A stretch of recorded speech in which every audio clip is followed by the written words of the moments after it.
মহিউদ্দিন আহমেদের বিএনপি সময় সময় বইয়ের এই পর্বে। ভারত কোনো দল নয়, দেশের সঙ্গে বন্ধুত্ব চাই। আওয়ামী লীগ সরকারকে ভারত সর্বোচ্চ কূটনৈতিক সমর্থন দেয়। তারেক রহমান লন্ডনে বসে নানান পরামর্শ দিয়ে দলকে ডোবাচ্ছেন। তারেক ভারতের সঙ্গে সুসম্পর্ক চান, কিন্তু বেগম জিয়া হচ্ছেন কঠোর ভারত বিরোধী। ভারতের সঙ্গে সমীকরণ। বিএনপি ভারত বিরোধী দল হিসেবে পরিচিত। ভোটের রাজনীতি সুবিধা পাওয়ার জন্য বিএনপি নিজেই মাঝে মধ্যে এই ধরনের প্রচার উস্কে দেয়। ভারত সরকারের আমন্ত্রণে বিরোধী দলের নেতা বেগম খালেদা জিয়া 2012 সালে দিল্লি সফরে যান। এই সফরে ভারত সরকার বেগম খালেদা জিয়াকে আতিথেয়তা দিতে ত্রুটি করেনি। দেশে ফিরে বেগম জিয়া ভারত সরকারের আতিথেয়তার প্রশংসা করে তার দিল্লি মিশন সফল বলে দাবি করেছিলেন। 2013 সালের মার্চে ভারতের পররাষ্ট্রমন্ত্রী প্রণব মুখার্জি বাংলাদেশে সফরে এসে বলেছিলেন, ভারত কোনো দল নয়, দেশের সঙ্গে বন্ধুত্ব চাই। এই মন্তব্য ছিল খুবই গুরুত্বপূর্ণ। পরে প্রণব মুখার্জি রাষ্ট্রপতি হিসাবে বাংলাদেশ সফরে এলে তার সঙ্গে পুনর্নির্ধারিত সৌজন্য বৈঠক জামাতের ডাকা এক হরতালের অজুহাতে বেগম জিয়া বাতিল করে দেন। এতে ভারতীয় প্রশাসন বিব্রত হন। যারা বিএনপির পক্ষে লবিং করেছিলেন তারা কোণঠাসা হয়ে পড়েন। বিষয়টিকে ভারত অপমান হিসেবে বিবেচনা করে। 5 জানুয়ারি নির্বাচন আয়োজন করতে আওয়ামী লীগ সরকারকে ভারত সর্বোচ্চ কূটনৈতিক সমর্থন দেয়। নির্বাচনের আগে ভারতের পররাষ্ট্র সচিব সুজাতা সিং ঢাকা সফর করেন এবং বিভিন্ন রাজনৈতিক দলের সঙ্গে বৈঠক করে নির্বাচনে অংশ নেওয়ার পক্ষে দুতিলিয়াতি করেন। ভৌগোলিক ও ঐতিহাসিক কারণে এক ধরনের বাংলাদেশ ভারত সমীকরণ তৈরি হয়েছে। ভারতের সঙ্গে সম্পর্ক ভালো করার একটা সুযোগ হাতে পেয়েও বিএনপি তা কাজে লাগাতে পারেনি। বর্তমান অবস্থা। বেগম জিয়া 3 দশকের বেশি সময় ধরে দলের চেয়ারপারসন। তার সামনে এখন 2টা সমস্যা। সরকারের নানামুখী আক্রমণে দল ক্রমেই কোণঠাসা হয়ে পড়েছে। অন্যদিকে দলের কাজে কর্মে এসেছে স্থবিরতা। অনেক নেতা বয়সের ভারে নুঙ্গবাজ, অন্যরা মামলায় জর্জরিত, গ্রেপ্তারের ভয়ে পালিয়ে বেড়াচ্ছেন। এক সাক্ষাৎকারে বেগম জিয়া বলেন, আমাদের অনেক সমস্যা, প্রয়োজন জাতীয় ঐক্যের। অথচ শেখ হাসিনা প্রতিশোধের রাজনীতি করছেন। তারা জোর করে ক্ষমতায় আছে। মানুষ কি তাদের ভোট দিয়েছে? সবসময় গালিগালাজ করে। এটা কি রাজনীতির ভাষা? আমি পারি না, গালিগালাজ শিখি নাই। দলে অনেক সিনিয়র নেতা আছেন যাদের বয়স হয়েছে। তরুণেরা দায়িত্ব নিতে চান, তাদের জায়গা করে দিতে হবে। দল পুনর্গঠনের কাজ চলছে। জনমনে এক ধরনের ধারণা তৈরি হয়েছে যে তারেক রহমান লন্ডনে বসে নানান পরামর্শ দিয়ে দলকে ডোবাচ্ছেন, খালেদা জিয়াকে বিভ্রান্তির দিকে ঠেলে দিচ্ছেন। দলের মধ্যে অন্য আরেকটা মতও আছে, সেটা হলো তারেক রহমান অনেক বেশি বাস্তববাদী, কিন্তু বেগম খালেদা জিয়াই একগুঁয়ে মনোভাব নিয়ে দল চালাচ্ছেন। নির্বাচন বর্জনের সিদ্ধান্তটি বেগম জিয়ার, তারেকের নয়। তারেক ভারতের সঙ্গে সুসম্পর্ক চান, কিন্তু বেগম জিয়া হচ্ছেন কঠোর ভারত বিরোধী। বেগম জিয়া যাদের পরামর্শে চলেন তারা ভালো করেই জানেন দলে তারেকের আধিপত্য প্রতিষ্ঠা হলে তাদের অবস্থান ঢলে যাবে, হয়তো বিদায় নিতে হবে। তারা এমনও মনে করেন তারেক রহমান কর্তৃত্ব নেওয়ার চেয়ে আওয়ামী লীগকেই ক্ষমতায় রাখা তাদের জন্য নিরাপদ। তারা সচেতনভাবেই দেশে তারেক বিরোধীর প্রচারণায় জবাব দিচ্ছেন না, বরং আরও উস্কে দিচ্ছেন। তারেককে খলনায়ক বানানোর চেষ্টা করছেন। তারা মনে করেন অন্ধ ভারত বিরোধী এবং জামাত তোষণ এই 2 প্রবণতার ধারক হলেন বেগম জিয়া এবং তিনি দল নিয়ে যথেচ্ছাচার করছেন। তারেক রহমান ঠিক এর উল্টো। তারেককে খলনায়ক বানাতে পারলে আওয়ামী লীগের সুবিধা হয়, কেননা তারেকই ভবিষ্যতের নেতা এবং আওয়ামী লীগে যেভাবেই হোক তারেকের উত্থান ঠেকাতে চায়। 2014 সালে সাধারণ নির্বাচনের নৈতিক বৈধতা নিয়ে অনেক প্রশ্ন আছে। একটা অবাধ ও নিরপেক্ষ নির্বাচনের জন্য আকাঙ্ক্ষা থাকলেও আওয়ামী লীগের নেতৃত্বাধীন মহাজোট সরকার তেমন একটা চাপে নেই। এর প্রধান কারণ হলো বিএনপির সাংগঠনিক দুর্বলতা। অনেক নেতা ঝুঁকি নিতে চান না। তৃণমূলের নেতাকর্মী হামলা মামলায় ঘরছাড়া, দিশেহারা, অনেকেই গ্রেপ্তার হয়েছেন। আন্দোলনের রাজনীতিতে বিএনপির পূর্ণ শক্তি নিয়ে আবার ফিরে আসতে পারবে কিনা বলা মুশকিল। 2013-14 সালের সহিংস নেতিবাচক রাজনৈতিক কারণে বিএনপি দুর্বল হয়েছে। 2014 সালে যেভাবেই হোক একটা নির্বাচন করিয়ে আওয়ামী লীগ চালকের আসনে বসে গেছে। বিএনপিকে রাষ্ট্র ক্ষমতায় যেতে হলে নির্বাচন ছাড়া গতি নেই। নির্বাচনের পথ একেবারে ছেড়ে দিয়ে আবার সেই পথে ফিরে আসার একটা জোর চেষ্টা চলছে দলের মধ্যে। কিন্তু গত কয়েক বছরে দলটা এলোমেলো হয়ে গিয়েছে। দলের পুনর্গঠন এবং পুনর্জীবনী এই মুহূর্তে বিএনপির সামনে সবচেয়ে বড় চ্যালেঞ্জ। এই জন্য দরকার গ্রহণযোগ্য নেতৃত্ব ও দলীয় সংহতি। বিএনপির মধ্যে এই দুটোই নড়বড়ে হয়ে গেছে। নেতৃত্বের সমন্বয় ঘটিয়ে দলটিকে কার্যকর করার সাফল্যের মধ্যেই বিএনপির ভবিষ্যৎ নির্ভর করছে। যে প্রক্রিয়ায় 2014 সালে নির্বাচন হয়েছে তা যদি না বদলায় তাহলে বিএনপির পক্ষে একটা অবাধ নির্বাচন আদায় করে নেওয়া মুশকিল হবে। সেক্ষেত্রে পুরো নির্বাচন প্রক্রিয়াটি প্রশ্নবিদ্ধ হতেই থাকবে। এর শিকার শুধু বিএনপি হবে না, গণতন্ত্রই মুখ থুবড়ে পড়বে। বিএনপি ভালো না খারাপ, সম্ভাবনাময় না একেবারে শেষ হয়ে গেছে, এই তর্কের চেয়ে গুরুত্বপূর্ণ হলো দ্বিদলীয় রাজনীতিতে নাগরিকদের জন্য স্পেস থাকা। একটি দল যদি নির্বাসনে যায়, অন্যটির তখন যা খুশি করার প্রবণতা পেয়ে বসে। তৈরি হয় একচেটিয়া দলতন্ত্র। বিএনপির বর্তমান দশা এরকম একটা অস্থিতিকর অবস্থা তৈরির সুযোগ করে দিয়েছে। আখেরে এটা কারোর জন্য মঙ্গল বয়ে আনবে না। বিএনপি আবার ঘুরে দাঁড়াতে পারবে কিনা তার উপর দেশের আগামী দিনের রাজনীতির অধিকাংশ নির্ভর করছে। অনিশ্চিত পথে বাংলাদেশের রাজনীতির দলগুলোর বেশিরভাগই ব্যক্তিকেন্দ্রিক। এখানে বড় দল আর ছোট দলের কোনো ফারাক নেই। ছোট একটা দল যখন রাস্তায় 15-20 জন লোক নিয়ে একটা মিছিল বের করে, তখন দেখা যায় দলের ব্যানারের হাতের সামনে কয়েকজন ঠেলাঠেলি করে দাঁড়িয়ে আছেন। ব্যানারের দলের নামের পাশে দলের সভাপতি যৌবনকালের একটা ছবি শোভা পায়।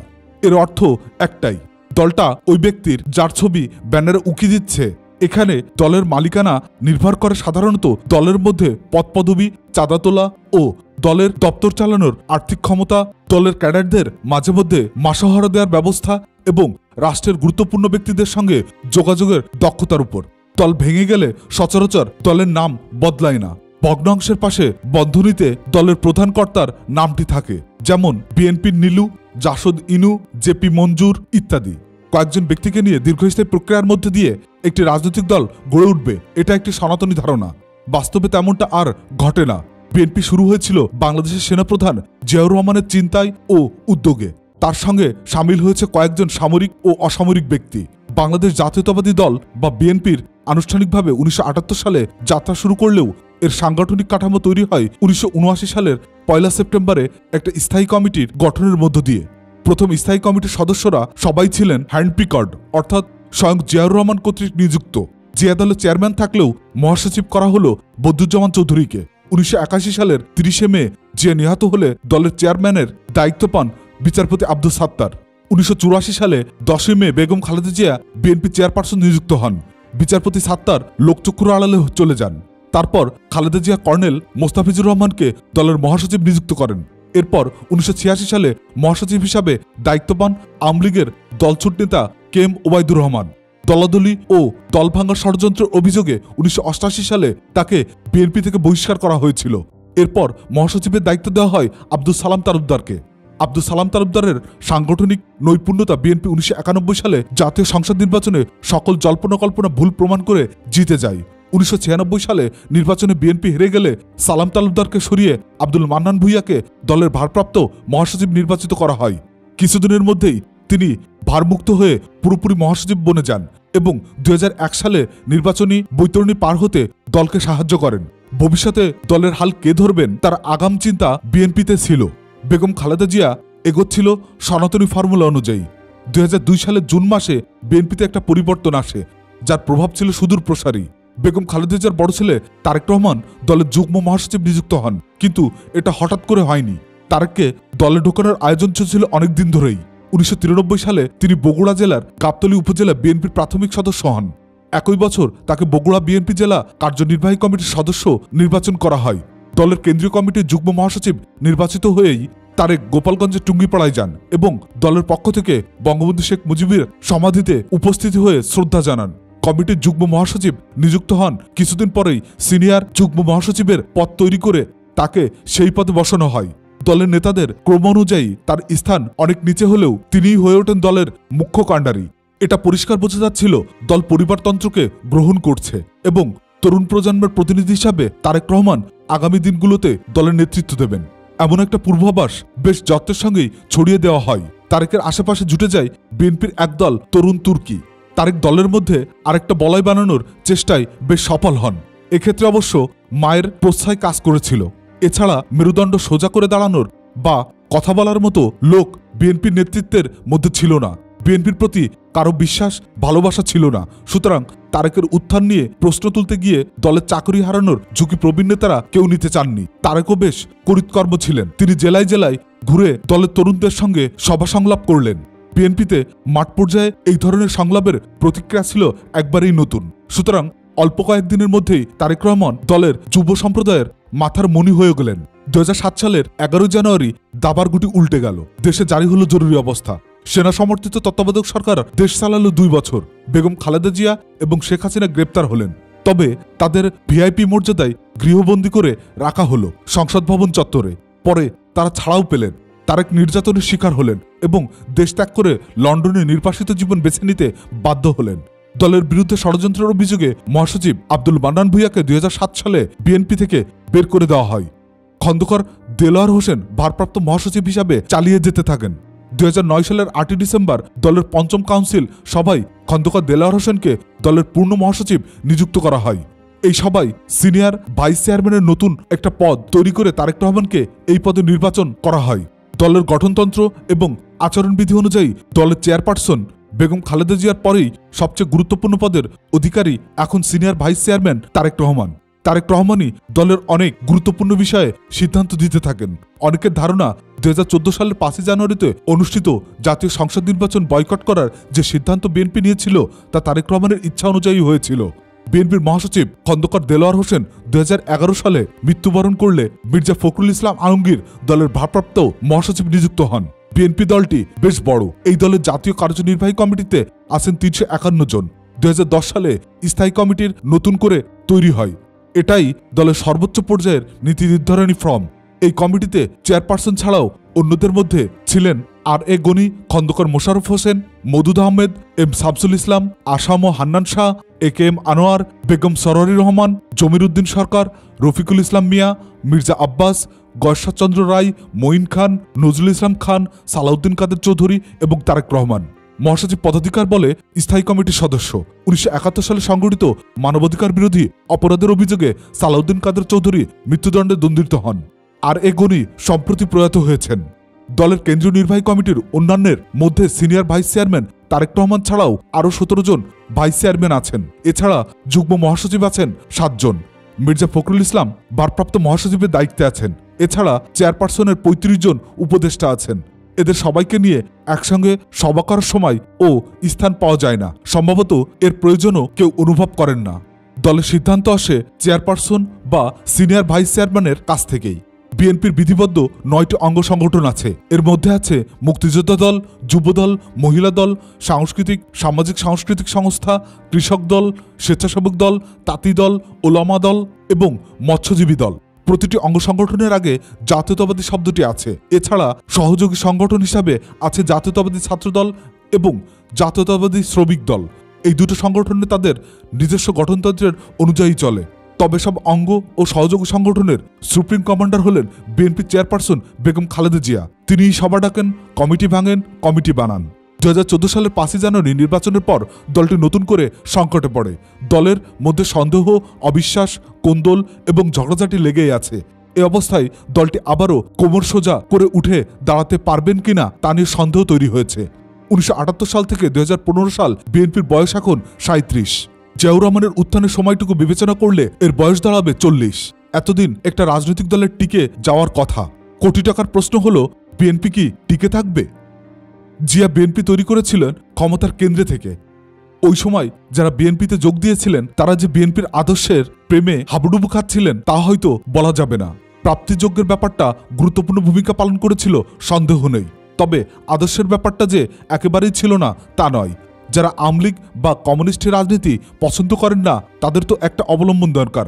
বিএনপি হয়ে দাঁড়ালো এই ধরনের একটা প্ল্যাটফর্ম। বিএনপি না থাকলেও আওয়ামী লীগের বিপরীতে এই ধরনের একটা দল থাকবে এবং এই দল অবধারিতভাবে মুসলিম বাঙালি জাতীয়তাবাদের কথা বলবে। বিএনপি নামের দলটি যদি একদিন ধ্বংসও হয়ে যায়, তর্কের খাতিরে যদি এমন সম্ভাবনার কথাও ভাবা হয়, তাহলে দেখা যাবে আওয়ামী লীগের প্রতিদ্বন্দ্বী আরেকটা দল দাঁড়িয়ে গেছে। এই অর্থেই বলা যায় বিএনপির রাজনীতি টিকে গেছে। বিএনপির প্রথম স্থায়ী কমিটির কনিষ্ঠতম সদস্য নাজমুল হুদা রাজনীতির ময়দানে সর্বশেষ ডিগবাজি দেওয়ার আগে বলেছিলেন, জিয়া পরিবার থেকেই দলের নেতৃত্ব আসবে। এদেশের রাজনীতিতে ব্যক্তি বা পরিবারের কারিশমা অস্বীকার করা বা এড়িয়ে যাওয়া জো নেই। বিএনপিতে এখনো বেগম খালেদা জিয়ার বিকল্প তৈরি হয়নি। সবার কাছে গ্রহণযোগ্যতা না থাকলেও তারেক রহমানকে বাদ দিয়ে দলের ভবিষ্যৎ চিন্তা করা কষ্টকর। পারিবারিক পরম্পরা রাজনীতিতে ভালোভাবেই জেঁকে বসেছে। বিএনপিতে উপদলীয় কোন্দল ও মত পার্থক্য থাকলেও খালেদা জিয়ার নেতৃত্বে মোটামুটি সবই সমর্পিত। অন্তত 3টি বিষয়ে তিনি আপোষহীন: ভারত প্রসঙ্গে মনোভাব, মুসলমানিত্ব এবং জাতীয় সার্বভৌম। এই 3টি বিষয়কে যারা বাংলাদেশের রাজনীতির নিয়ামক হিসাবে মনে করেন তারা বিএনপিকে এবং এর প্রধান নেতা খালেদা জিয়াকে মনোজাগত আশ্রয় হিসাবে বিবেচনা করেন। পাকিস্তান জাতীয়তাবাদের প্রধান উপকরণ ছিল ইসলাম এবং ভারত বিরোধিতা। বিএনপির রাজনীতিতে তাই পাকিস্তানবাদের ছায়া দেখেন অনেকেই। বিএনপির বিপরীতে আওয়ামী লীগের কাঁধে ভারতীয় জুজু দেখানো বিএনপিপন্থীরা। বলা চলে বাংলাদেশের রাজনীতিতে ভারত পাকিস্তানের ছায়াযুদ্ধ চলছে। দেশটা কখনোই পাকিস্তান হবে না, ভারতও হবে না, এটা সবাই জানেন। কিন্তু এই নিয়ে রাজনীতি করতে তো অসুবিধা নেই। যারা মনে করেন ভারতের কাছে বাংলাদেশের স্বাধীনতা ও সার্বভৌমত্ব জিম্মি হয়ে পড়েছে, তারা আদর্শগত কারণেই বিএনপির ছাতার তলায় আছেন এবং থাকবেন। এদের সংখ্যা কয়েক কোটি এবং এটাই বাস্তবতা। দ্বিদলীয় রাজনীতির একটা সুবিধা হলো সাধারণ নির্বাচনের ভোটাররা তাদের পছন্দের বিকল্প সহজেই বেছে নিতে পারেন। নাগরিকেরা সবাই দলের ঘোষণাপত্র বা কর্মসূচি পড়ে ভোট দেন না, তারা পরিবর্তন চান।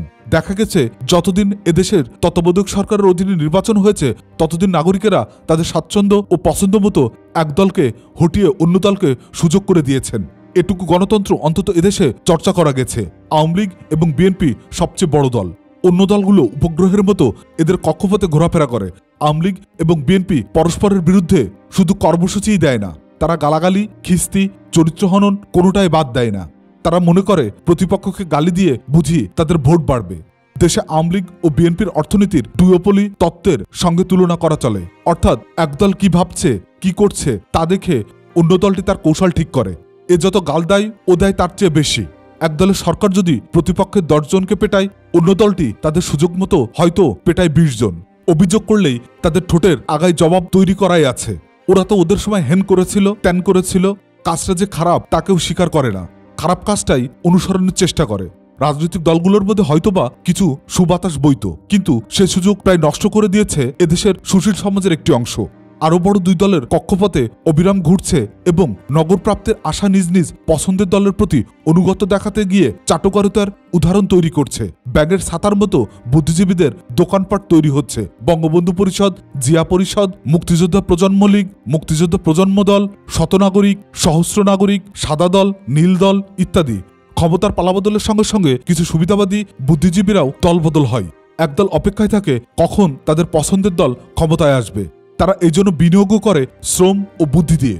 তারা ঘোষণাপত্র লিখে দেয়, নেত্রীর ভাষণ ঠিক করে দেয়, রাষ্ট্রদূতের সঙ্গে কিভাবে কথা বলতে হবে তার মহড়া দেয় এবং কে কোন দলটি, কে কোন পদটি দখল করবে তার আগাম আভাস দিয়ে রাখে। এই প্রসঙ্গে বিএনপিপন্থী বুদ্ধিজীবী হিসাবে পরিচিত শতনাগরিক কমিটির আহ্বায়ক অধ্যাপক এয়াজউদ্দিন আহমেদের মন্তব্য উল্লেখ করা যেতে পারে। একটি দল ক্ষমতায় গেলে নানান ছলছুতোয় কিভাবে কারা ক্ষমতাসীনদের মোসাহেবা করে তিনি তার ইঙ্গিত দিয়েছিলেন। স্বভাবতই তিনি তার প্রতিপক্ষ আওয়ামী লীগপন্থী বুদ্ধিজীবীদের কটাক্ষ করে এই মন্তব্য করেছিলেন। দেশের বুদ্ধিজীবীদের মস্ত বড় অংশটাই সরকারি অনুকূলের ক্ষমতার সঙ্গে সংশ্লিষ্ট লভ্যাংশে ভাগ বসাতে এবং ক্ষমতাসীনদের কাছাকাছি থাকার অপার আনন্দে প্রধানমন্ত্রীর স্বাধীনতার পক্ষে শক্তি ও মুক্তিযোদ্ধা চেতনার নতুন নতুন বাক্যদানের রত। মুক্তিযুদ্ধকালে রাজাকার থাকলেও কোনো ক্ষতি নেই, যদি সে বঙ্গবন্ধু ও জাতির পিতার কবজটা গলায় লটকিয়ে সর্বদা তার বন্দনা করে চলে। বাংলাদেশ এখন এভাবেই চলছে। আওয়ামী লীগ মুক্তিযুদ্ধের চেতনা পকেটে পুড়েছে, বিএনপি দেশের স্বাধীনতা ও সার্বভৌমের চাবিটা আঁচলে বেঁধে রেখেছে। এই দুই দলের হাকডাকের মধ্যে পড়ে সাধারণ মানুষ খাবি খাচ্ছে। তারপরও বলতে হবে এরাই নিকট ভবিষ্যতে টিকে থাকবে। যদি কোনো পরিবর্তন আসে তবে সেটা হয়তো আসবে এই দুই দলের ভেতর থেকেই। জনগণের এখন অপেক্ষা করা ছাড়া কোনো বিকল্প নেই। রাজনীতিকারা যতই এখন বিকল্পের শক্তির কথা বলুক না কেন, আসমান থেকে সহসতা টুপ করে পড়ার সম্ভাবনা নেই। লালন শাহ একটা গান লিখেছিলেন, এসব দেখি কানার হাট বাজার। গানের কথাগুলো এখনকার বাংলাদেশের সঙ্গে পুরোপুরি মিলে যায়। লালন তো মাটির মানুষ ছিলেন, প্রবল ঘ্রাণ শক্তি দিয়েই তিনি মানুষ ও সমাজকে চিনেছেন, জেনেছেন। লালনের সময় সুশীল সমাজ বলে কিছুই ছিল কিনা তা নিয়ে তর্ক হতে পারে। এই সময় কলিকাতা কেন্দ্রিক ইয়ং বেঙ্গল মুভমেন্ট বেশ জোরদার ছিল। এদের অনেকেই ছিলেন জমিদার নন্দন, অর্থলিপ্সু এবং অহংকারী। পরস্পরকে তারা কি পরিমাণ গালাগালি করতেন সমসাময়িক পত্রপত্রিকায় তার যথেষ্ট উল্লেখ হয়েছে। লালনের গানের কয়েকটা লাইন প্রাসঙ্গিক বলে মনে হয় এখানে উদ্ধৃতি করা হলো। পণ্ডিত কানার অহংকারে মাতব্বার কানা চগল খরে, আন্দাজে এক খুঁটি গেড়ে চেনে না সীমানাকার, এক কানা কয় আর এক কানারে চল দেখি সব ভব পারে, নিজের কানা পথ চেনে না পরকে ডাকে বারে বার। দেশবাসী এখন নানান রকম কানার পাল্লায় পড়েছে। লালন প্রতীকী অর্থে একচোখে রাজনীতিবিদ, মাতব্বর এবং বুদ্ধিজীবীদের পণ্ডিত প্রসঙ্গ টেনে পণ্ডিতক্ষগুলো সাজিয়েছেন। এরা সবাই জনগণকে ডাকছে, নানান তত্ত্বফেরি করে বেড়াচ্ছে। উদ্ধার পেতে হলে অদৃষ্টবাদীর মতো আবার লালনকেই স্মরণ করে বলতে হবে, এসোদয়াল পার করো ভবের ঘাটে। বইটির অডিও বুক নিয়মিত শুনতে চ্যানেলটি সাবস্ক্রাইব করে সঙ্গে থাকুন। ভালো থাকবেন।